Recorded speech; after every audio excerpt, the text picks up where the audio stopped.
Hey folks, good afternoon. Sorry about the video not being up yet. I did have some tech difficulties and I thought it had uploaded, but it hadn't. Anyway, we're here now and I'll be doing number 1, number 4, 7, and 10 so you can have some examples to work from.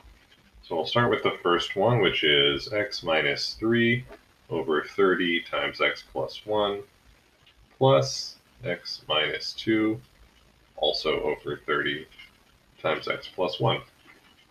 And so in this example, first thing we should always check for when we're adding rational expressions is to check the denominator. If the denominator is the same, then we are totally fine to just add the numerators. And in this case, it is 30 times x plus 1 is our denominator in both.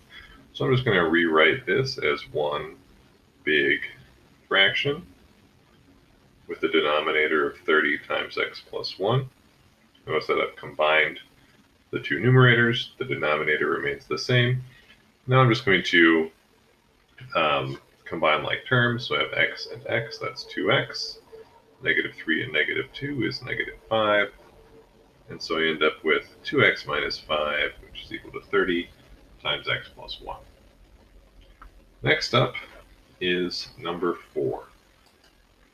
2 and 3 also have just the same denominator, so they'll be using that same strategy. In number 4, notice that the denominators are starting to look a little bit different. And so this is exactly what we did in class. Okay, so recall in class, we multiplied each fraction, both the numerator and the denominator, by the opposite denominator, by the other one that was there. And the reason to do this is so that we can create a common denominator. In this case, our common denominator is going to be 5 times x minus 3. Okay?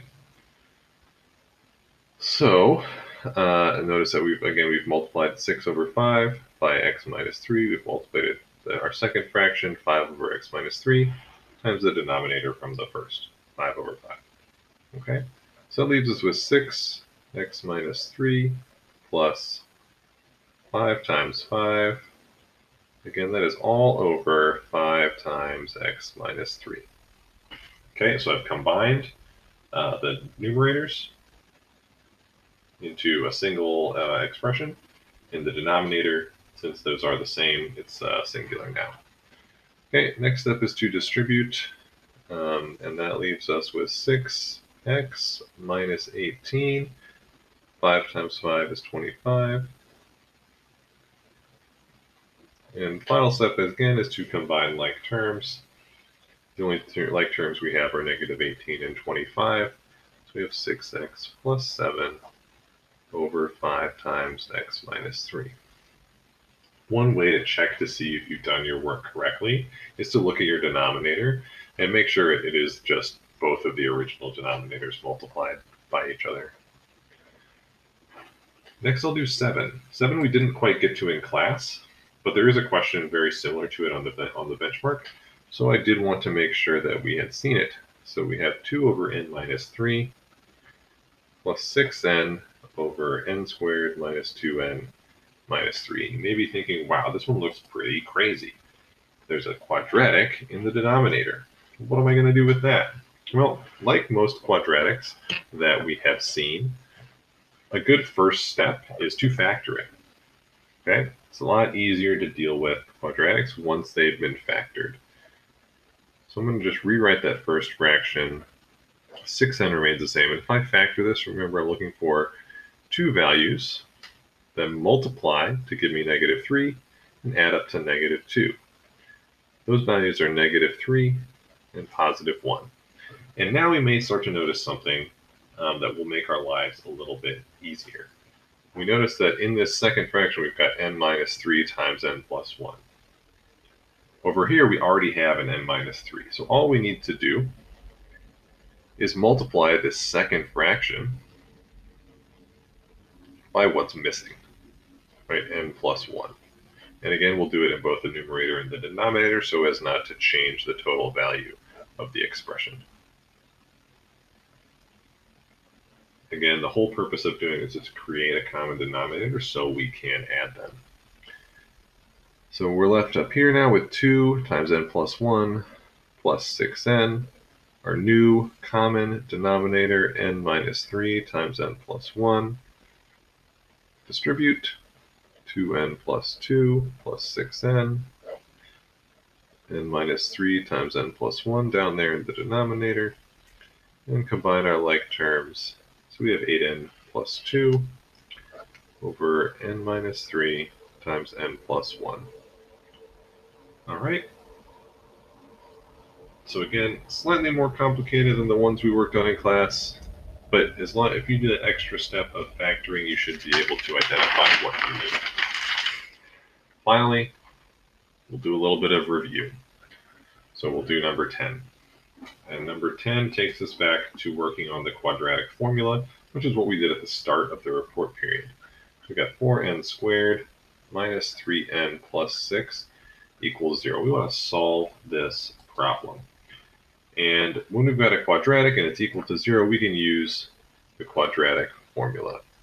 In this case, we're dealing with n. Quadratic formula is negative b plus or minus the square root of b squared minus 4ac all over 2a. A, b, and c, remember, refer to the coefficients of the three terms in this quadratic trinomial.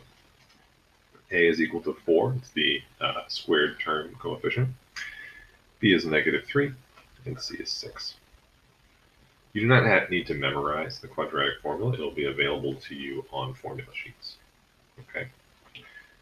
So I'm going to just substitute these values for A, B, and C into the quadratic formula. So I have negative 3 plus or minus negative 3 squared minus 4 times 4 times 6 all over 2 times 4. All right, here we are. We're going to now just simplify. The opposite of negative 3 is positive 3, plus or minus. Negative 3 squared is 9. 4 times 4 times 6 is 96. And 2 times 4 is 8. We're going to continue to simplify underneath the radical here. So we've still got 3 plus or minus negative 87 all over 8. Now, prior to this here, remember that we'd have to stop here because the square root of a negative number does not exist. Well, this year, it still doesn't exist, but we can express it in a more mathematically meaningful way. Recall that we defined this number I as the square root of negative 1. And so, really how we can separate this, and this next one is not a step that you have to write, I'm just including it here as an example. But I've separated this into two parts, the square root of negative 1 and the square root of 87. And we know the square root of negative 1 is I, and here we are. So anytime you have a negative in your radical, you're going to end up with the number I in your answer. Note that there are two possible answers. One is 3 plus root 87 I root 87 over 8, and the other one would be minus. We can just express it as one single plus or minus term. So there's a couple of these for you to practice just as a review for next Friday. That's when our benchmark is. And hopefully that was helpful. If you have any questions, feel free to reach out, 215-543-2848, and I'll get back to you as soon as I'm able. Thanks very much, and apologies again for the lateness of this video. See you in class on Friday.